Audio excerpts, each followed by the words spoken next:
Baby నిర్మాత SKN కొన్ని రోజుల క్రితం తెలుగు హీరోయిన్స్ను ఉద్దేశిస్తూ ఓ ఈవెంట్లో చేసిన కామెంట్స్ వివాదాస్పదంగా మారిన సంగతి తెలిసిందే. తెలుగు అమ్మాయిలను ఎంకరేజ్ చేస్తే ఏమవుతుందో తనకు తెలిసొచ్చిందని, అందుకే ఇకపై తెలుగు రాని అమ్మాయిల్ని ఎంకరేజ్ చేయాలని డిసైడ్ అయ్యానని ఎస్కేఎన్ అన్నాడు. అతడి కామెంట్స్ హీరోయిన్ వైష్ణవి చైతన్యను ఉద్దేశించే అని సోషల్ మీడియాలో అందరూ అనుకున్నారు. దీనిపై ఎస్కేఎన్ ఇప్పటికే వివరణ ఇచ్చాడు. అయితే తాజాగా ఈ వివాదంపై వైష్ణవి స్పందించింది. వైష్ణవి చైతన్య ప్రస్తుతం సిద్ధు జొన్నలగడ్డతో కలిసి జాక్ మూవీలో నటిస్తోంది. బొమ్మరిల్లు భాస్కర్ తెరకెక్కిస్తున్న ఈ సినిమా నుంచి తాకగా కిస్ అనే సాంగ్ రిలీజ్ అయింది. ఈ సందర్భంగా చిత్ర బృందం ప్రెస్ మీట్ నిర్వహించగా వైష్ణవికి ఎస్కేఎన్ వివాదానికి స్పందించిన ప్రశ్న ఎదురైంది. ఎస్కేఎన్ కామెంట్స్ మీ గురించే అని సోషల్ మీడియాలో అనుకున్నారు.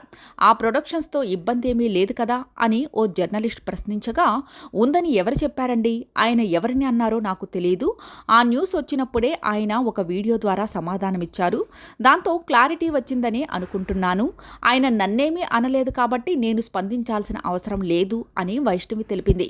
తెలుగమ్మాయి వైష్ణవి చైతన్య బేబీ అనే సినిమాతో హీరోయిన్గా పరిచయమైంది. ఇందులో ఆనంద్ దేవరకొండ, విరాజ్ అశ్విన్లను జోడీగా నటించింది. సాయి రాజేష్, నీలం దర్శకత్వం వహించిన ఈ చిత్రానికి ఎస్కేఎన్ నిర్మించారు. వీరి కాంబినేషన్లో అప్పట్లో మరో ప్రాజెక్ట్ని అనౌన్స్ చేశారు. అయితే ఇది పట్టాలెక్కలేదు. దీనిపై వైష్ణవి మాట్లాడుతూ, దురదృష్టవశాత్తు ఆ సినిమా ముందుకు వెళ్లలేదు. ఫ్యూచర్లో అదే కాంబోలో ఏమైనా అవకాశం వస్తే చేయడానికి నేను ఎదురు చూస్తున్నాను.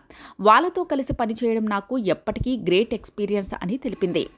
ఎంటర్ ది డ్రాగన్ అనే తమిళ డబ్బింగ్ మూవీ ప్రీ రిలీజ్ ఈవెంట్లో ఎస్కేఎన్ మాట్లాడుతూ, ఇక్కడ తెలుగు వచ్చిన అమ్మాయిల కంటే తెలుగు రాని అమ్మాయిల్ని మేము ఎక్కువగా ప్రేమిస్తుంటాం. ఎందుకంటే తెలుగు వచ్చిన అమ్మాయిల్ని ఎంకరేజ్ చేస్తే ఏమవుతుందో తర్వాత నాకు తెలిసింది.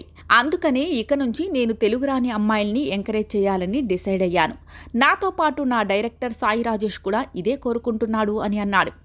ఆనంద్ దేవరకొండ, వైష్ణవి చైతన్యలతో అనుకున్న రెండో సినిమా సెట్ మీదకు వెళ్లకపోవడంతో ఎస్కేఎన్ కామెంట్స్ను బేబీ హీరోయిన్తో లింక్ చేస్తూ అనేక కథనాలు పుట్టుకొచ్చాయి.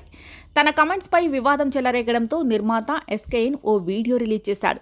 సరదాగా అన్న వ్యాఖ్యల్ని ఓ స్టేట్మెంట్లా తీసుకుని యూట్యూబ్, వెబ్సైట్ వార్తలు రాస్తున్నాయి. అదేదో జోక్గా సరదాగా అన్నాను. నేను తెలుగు మీడియా ఫ్యామిలీ నుంచి వచ్చాను. 25 మంది తెలుగు అమ్మాయిల్ని పరిచయం చేయడమే నా టార్గెట్. నా ప్రిఫరెన్స్ ఎప్పుడూ తెలుగు అమ్మాయిలే. నేను చేసిన సినిమాల్లో దాదాపు తెలుగు అమ్మాయిల్ని తీసుకుంటున్నాను. ఇప్పటి వరకు 8 మంది తెలుగు అమ్మాయిల్ని పరిచయం చేశాను అని అన్నాడు. ఇప్పుడు వైష్ణవి చైతన్య కూడా నిర్మాతతో గొడవపై క్లారిటీ ఇచ్చింది.